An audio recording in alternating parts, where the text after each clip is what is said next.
Below the wave section is the oscillator section. The oscillator section is a traditional synthesizer oscillator which you can add to your sound by turning up the oscillator volume in the mixer section.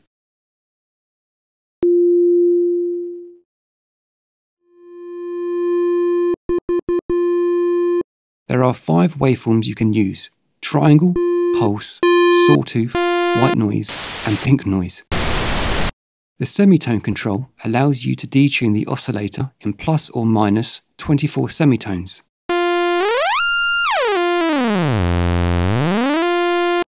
One of the ways in which you can use the oscillator is to use it as a sub-oscillator to add some weight to your sound.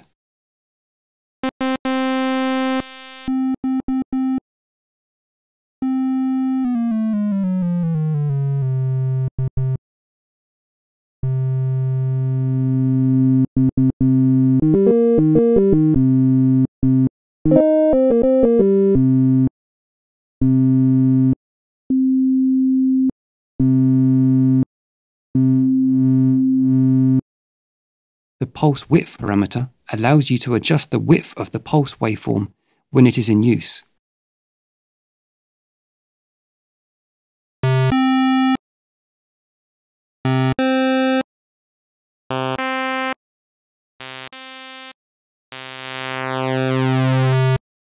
With it set to 50%, you will hear the full width of the waveform. With it set to 0.01%, you will hear the shortest width of the waveform, so 0.01% is the smallest value.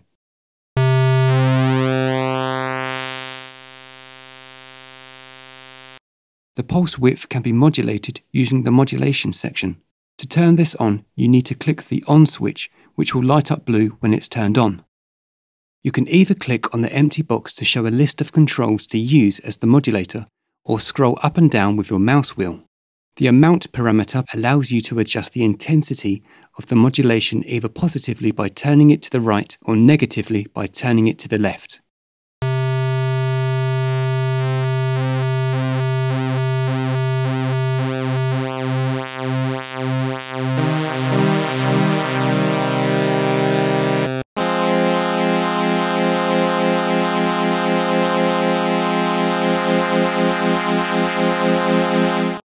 The Uber wave section allows you to add up to 8 additional waveforms, or 8 copies of the selected oscillator waveform to thicken and broaden the oscillator. The density control allows you to add extra oscillators, while the spread control spreads or detunes the oscillators from each other. To turn this on, you need to click on the on switch, which will light up blue when it's turned on.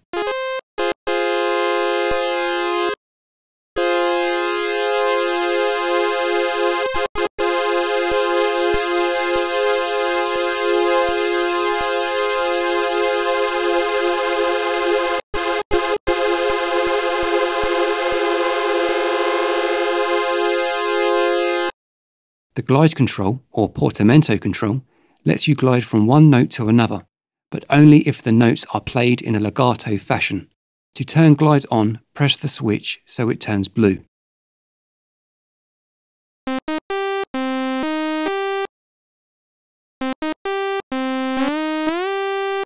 The rate control adjusts how fast or slow the glide takes place.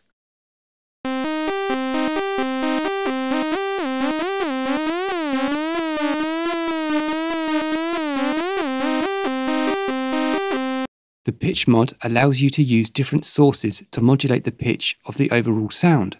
To turn this on, you need to click on the on switch, which will light up blue when it's turned on. You can either click on the empty box to show a list of controls to use as the modulator, or scroll up and down with the mouse wheel.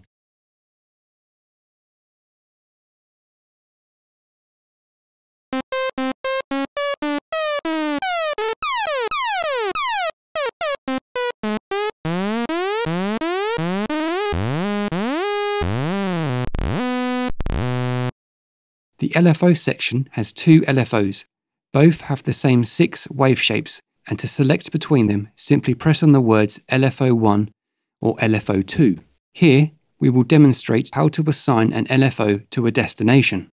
We shall use the pitch mod section and assign LFO1 to modulate the pitch. We first turn on the pitch mod and select LFO1. Then we turn the amount control to the right so we can hear the modulation take place.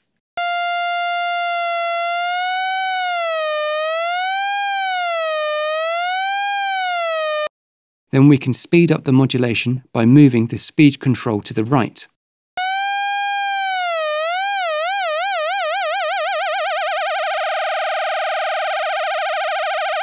We can adjust the depth of modulation by adjusting the pitch mod amount control.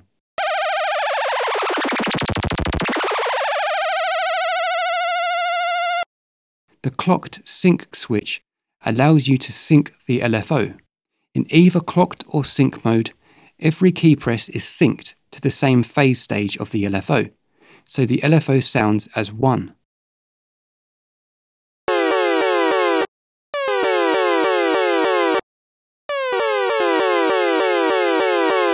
In clocked mode, the speed of the LFO is synced to the built-in tempo and can be set to musical values, making it easier to have the LFO follow the tempo.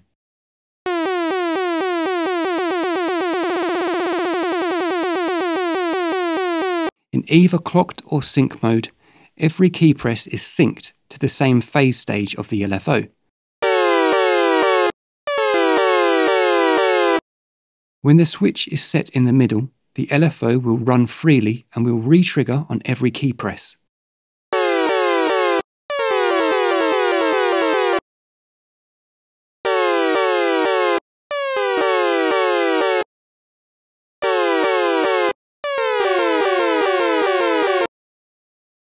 On the top right corner, we have the filter section. The filter can be set to be either a low pass, band pass, or high pass filter with either a 12 decibel or 24 decibel slope. There are several ways to be able to adjust the filter cutoff and resonance control. One way is to use the main control dials, which are indicated by the red curved edge for the cutoff and the blue curved edge for the resonance. Another way is by clicking and holding the cursor on the values to the right of the dials. Another way is to click and hold on the filter frequency graph and move the cursor both left and right to adjust the cutoff position and up and down to adjust the resonance position. You can also modulate the cutoff position using the modulation window. To turn this on, you need to click on the on switch, which will light up blue when it's turned on. You can either click on the empty box to show a list of controls to use as the modulator, or scroll down and up with your mouse wheel. The amount parameter below allows you to adjust the intensity of the modulation, either positively by turning it to the right, or negatively by turning it to the left. The modulation will re-trigger with every note played.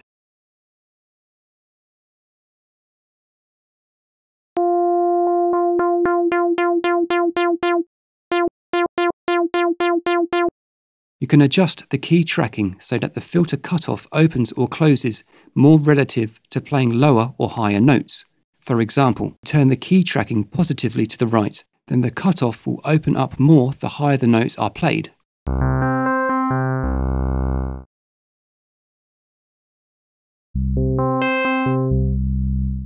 By turning the key tracking negatively to the left, the opposite happens, and the cutoff point opens up the more the lower the notes are played. The envelope control allows you to set how much of the filter envelope will adjust the filter's cutoff position. Moving the control positively to the right allows the filter envelope to affect the cutoff more dramatically.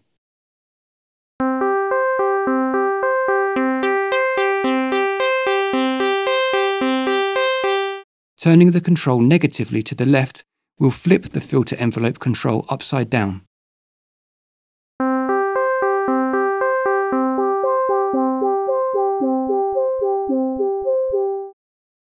The envelope velocity parameter allows you to set how much of the cutoff will open depending on how hard you press a key. Moving this control positively to the right will allow harder key presses to open up the cutoff.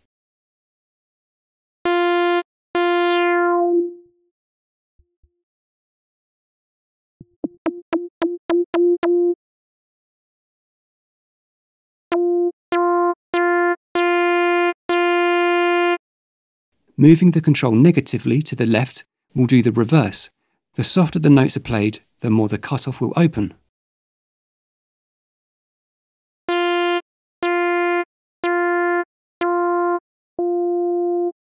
Below the filter section is the drive section.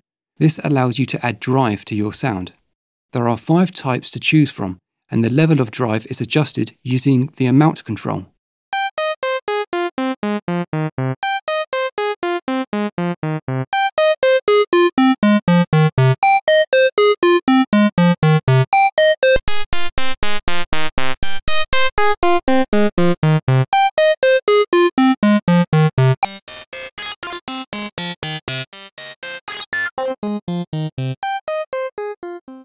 The location buttons allow you to set whether you want the drive to take place before the filter, labelled pre-filter, or after the filter, labelled post-filter, or pre-EQ if you want it before the EQ, or post-EQ if you want it after the EQ section. This is only relevant if you have the EQ section switched on. Below this section is the mix section. This is where you can adjust the levels of the different sound sources, such as wave 1 and wave 2, the ring modulation between wave 1 and wave 2, the oscillator section, the ring modulation between wave 1 and the oscillator, and the overall master volume with the master control. Along the bottom row is the envelope section with 3 envelopes, the filter envelope, a free envelope, and the amp envelope, all of which are 4-stage envelopes. The filter envelope is fixed to the filter section, and the amp envelope is fixed to the main amp volume, but the free envelope can be set to control many of Nave's parameters, such as a wave's pitch,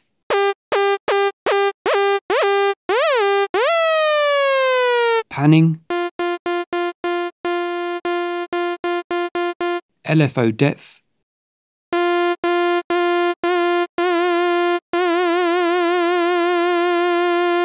plus many more, 30 in total, which we will look at in the matrix page. All 3 envelopes can be adjusted using the ADSR controls.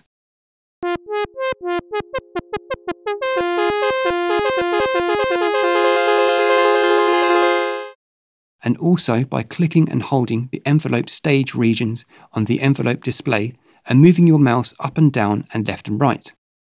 All 3 envelopes have an AD and ADSR loop switch, which allows the envelopes to loop continuously. This allows the envelopes to behave similar to an LFO.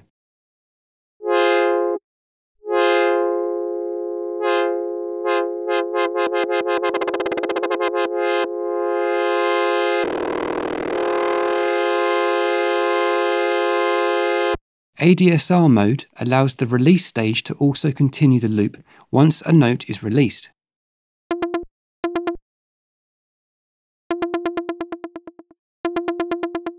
AD mode is the same except the loop stops when a note is released.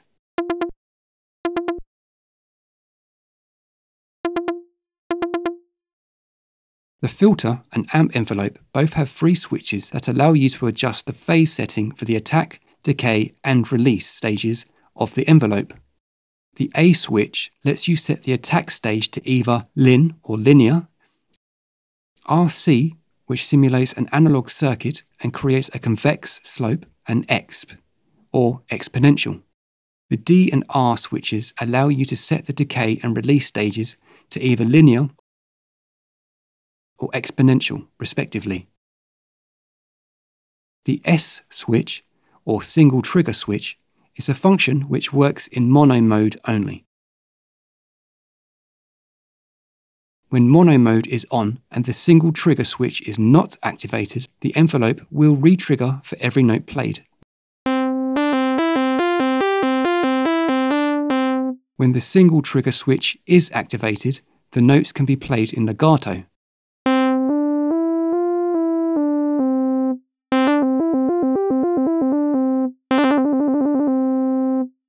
The free envelope also has a single trigger switch.